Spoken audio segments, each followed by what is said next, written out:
Lazy Keto Fall Favorites, a special thank you to Food Lion for sponsoring today's video. Check out the description link below. First one is going to be our crock pot for our pot roast using radishes. I have an amazing other YouTube video with the recipe. Next is going to be back to school fall favorites using tuna. If you can pair it with some amazing healthy mayonnaise, it's going to give you some high fats and also some great protein. Next, we're going to do our pumpkin spice lattes. Yes, I'm going to get my iced coffee, put a little pumpkin spice into it, and then I can make it keto or lazy keto by adding, of course, my high fats into it, adding some beautiful Kerrygold butter, adding some heavy whipping cream. I do love the Kerrygold butter that Food Lion has though, and the price on it is one of the best prices I have seen in terms of cost savings. It is awesome.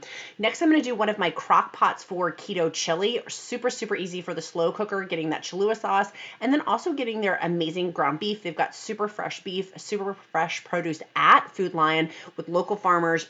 But I wanted to snag some of this ground beef because it was a great sale going on. My little boy loved boot scooting around Food Lion, and it was super fast. The last thing for my fall favorites is going to be our high fat, because keto is high fat, moderate protein, low carb, and we ended up snagging a whole bunch of our avocados to make our fall favorites fabulous. Make sure you click like and check out Food Lion as well. I'll check you next time for more fall favorites.